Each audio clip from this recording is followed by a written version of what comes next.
modesto pioneiro do estado do Paraná, trabalhando para agricultura e desenvolvimento de uma área nova do Paraná, do extremo noroeste, que hoje existem 3 municípios onde participei da formação e a abertura de toda a área da região.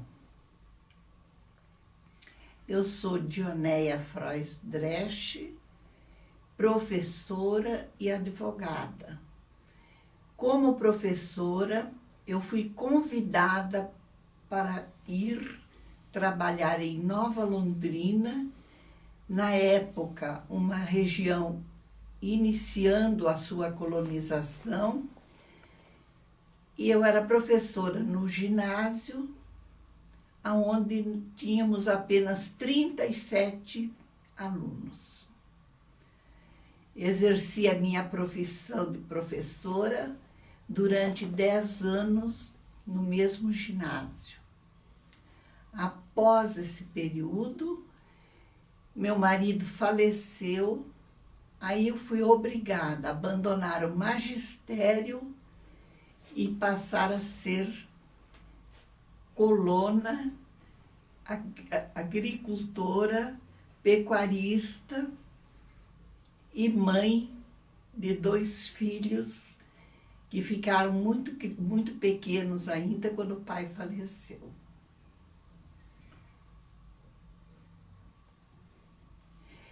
Eu estou aqui ao lado de um amigo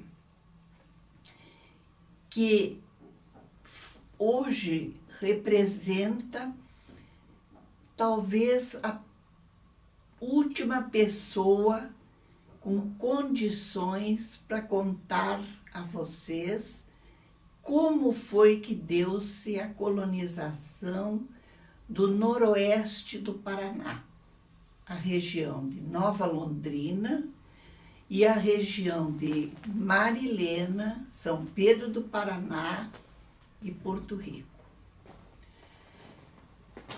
Quando José Budel chegou nessa região, a história é muito interessante. Eu vou passar a ele a palavra e ele vai contar a você. Mas, antes de terminarmos, eu vou relatar alguma coisa também sobre a imobiliária Nova Londrina, que pertenceu uma parte para a minha família e que foi justamente esses senhores que conseguiram fazer de Nova Londrina uma bela cidade. Budel, conte como você chegou na região e o que foi o porquê que seu parente conseguiu.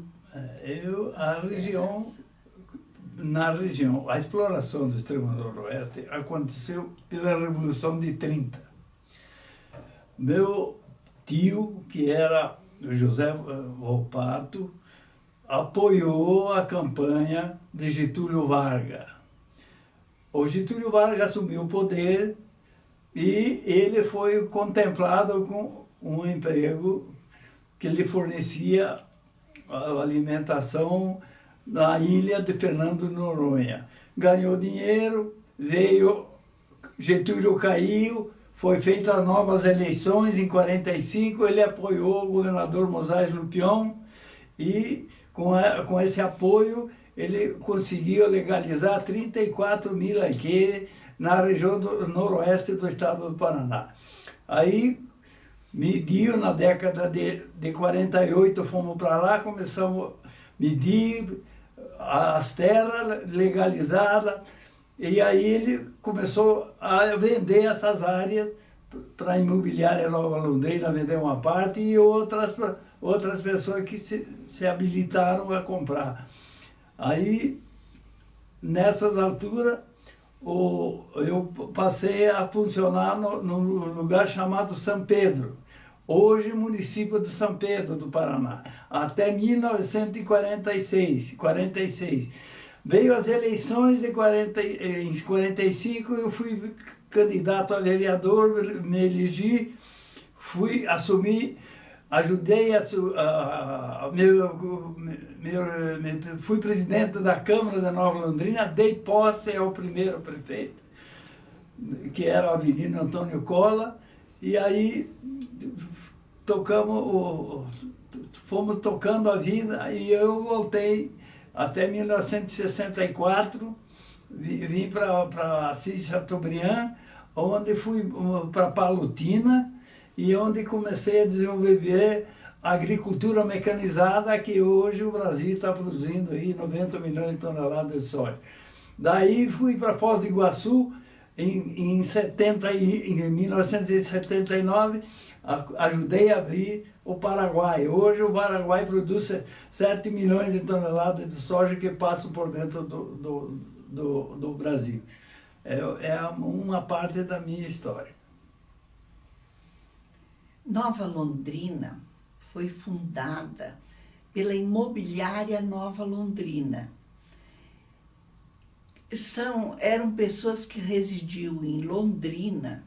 Então, um dos fundadores achou que, pelo fato de morarem em Londrina, seria melhor colocar o nome da cidade que iam montar, Nova Londrina. E ficou.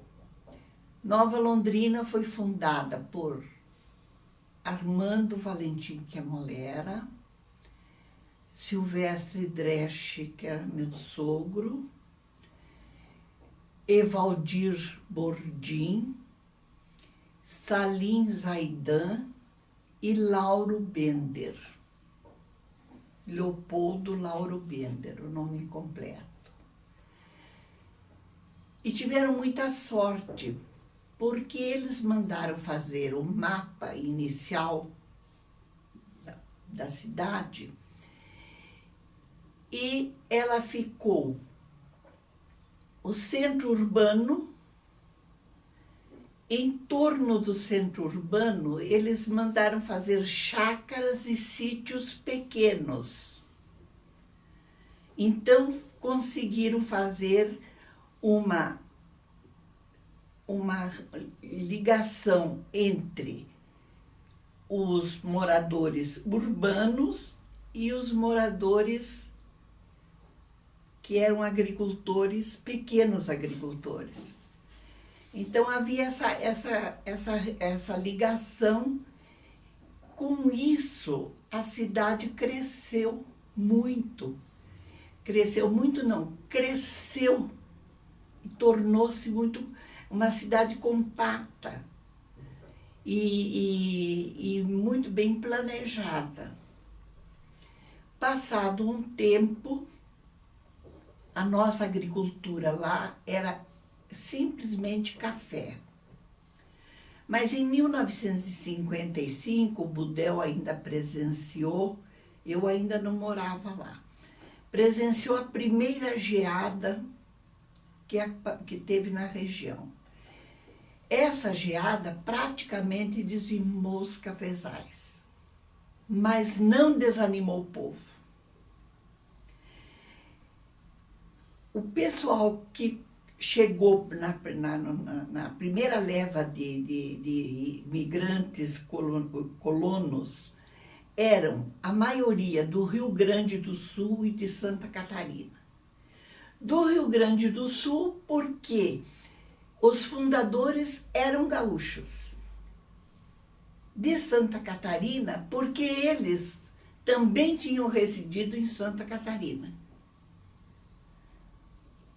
Então, lá era uma colônia praticamente gaúcha. Como o gaúcho não conhece plantio de café,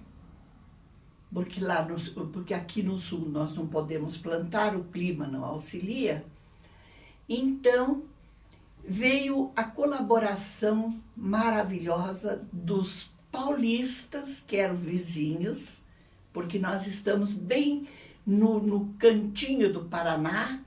Uma parte é São Paulo, outra parte é Mato Grosso, é uma trifronteira.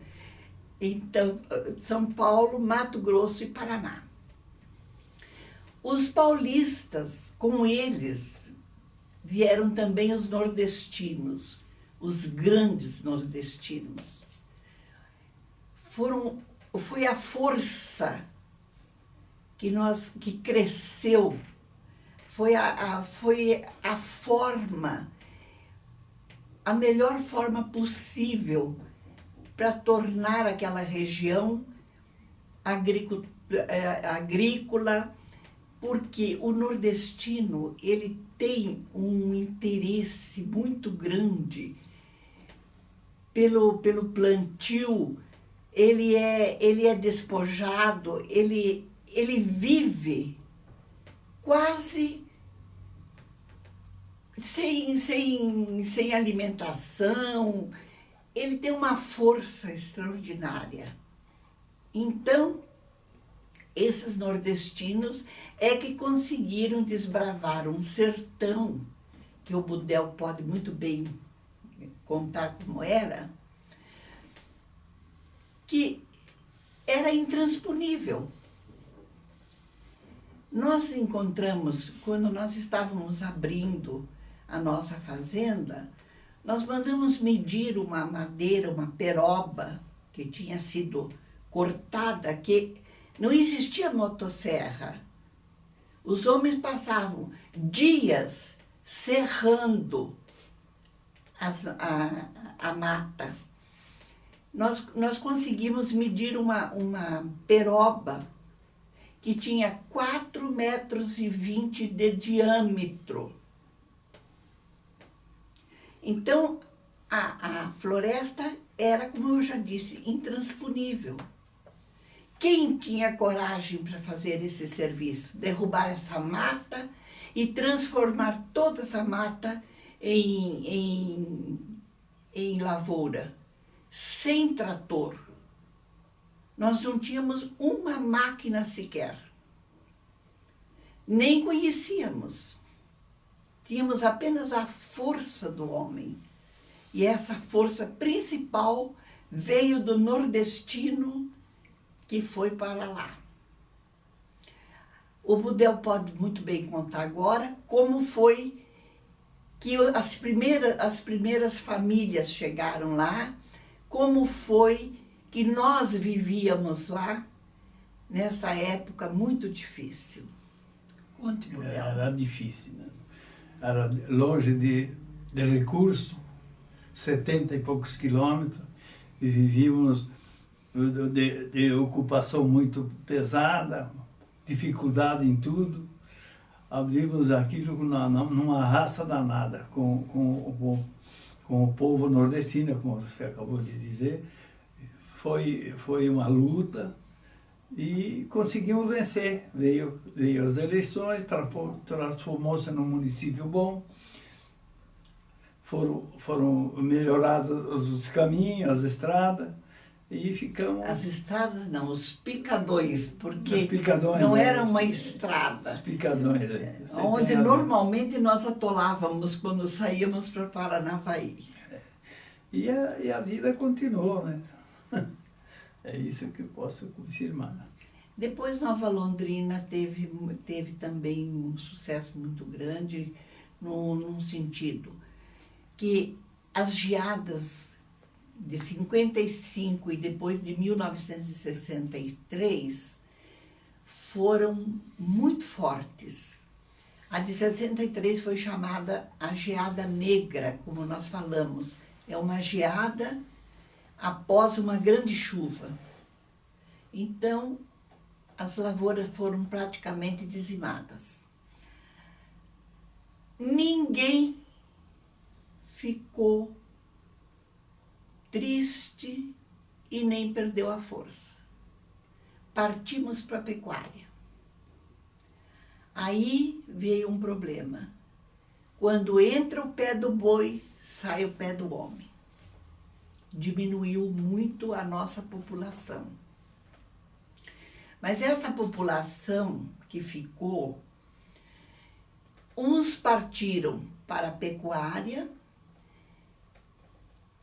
e outros hoje ainda continuam com a cana-de-açúcar e com a mandioca, substituindo os cafezais.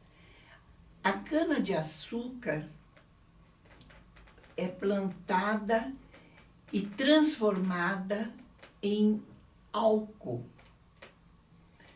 por uma usina muito grande, uma usina de porte capaz de moer toda o produto que chega.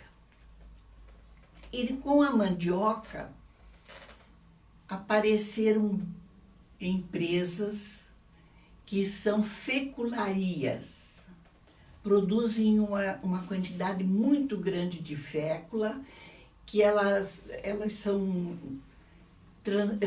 exportadas para diversos países. Nós temos muito orgulho em Nova Londrina porque ajudamos a formar a educação na cidade. E as nossas escolas permanecem muito boas, porque desde o início nós sabíamos que a única solução para segurar uma população numa região distante, esquecida pelos governos, uma região ainda muito agreste. Então, a solução para segurar essa população era a todos uma escola de boa qualidade. Até hoje, as escolas, felizmente, são de boa qualidade. Nós temos hoje, no Brasil e no mundo inteiro, ex-alunos que brilham e que são orgulho para a nossa cidade. Nós temos até um bispo que criou-se em Nova Londrina, a família vive lá e hoje ele é um príncipe da Igreja Católica, né? E temos também médicos famosos e jovens que só deram à cidade de Nova Londrina a posição de cidade rainha do Noroeste. Pode falar dela. Eu não tenho meus assuntos praticamente. Não, tem sim. Agora, eu gostaria de deixar mencionado para você o seguinte. Nós vamos aproveitar a sua cabeça maravilhosa, a sua lucidez, e vamos escrever com você um livro que nós vamos deixar nesse livro relatado todo o começo, né? todo o começo do Noroeste, todos os acontecimentos, e também falarmos sobre todas as famílias pioneiras, que alguns ainda vivem lá, muito poucos, mas os familiares, os filhos, os netos estão lá. Nós vamos tentar escrever sobre essa história, a história que fez a formação de uma região maravilhosa, como eu já disse a você, a última região que foi colonizada no Paraná. Uma região que só mantém riqueza, um povo pacífico. Não, nós nunca tivemos um problema muito sério que pudéssemos registrar como um mal feito. Tivemos apenas em 1982 um vendaval na cidade. A cidade toda ficou arrasada. O telhado da igreja caiu todo ele. Mas, como já disse a você, o povo é tão forte que superou. Está tudo muito bonito. Eu quero agradecer a oportunidade de falar a vocês, uma empresa de uma reputação muito invejável aqui na cidade de Curitiba. E vou deixar ao Budel que ele também faça a despedida dele. Nós agradecemos e daremos a vocês o primeiro compêndio do livro que o Budel vai conseguir relatar nele tudo aquilo que nós pincelamos apenas para você. Muito bem, dona Adriana. Eu quero lhe agradecer muito por essa oportunidade.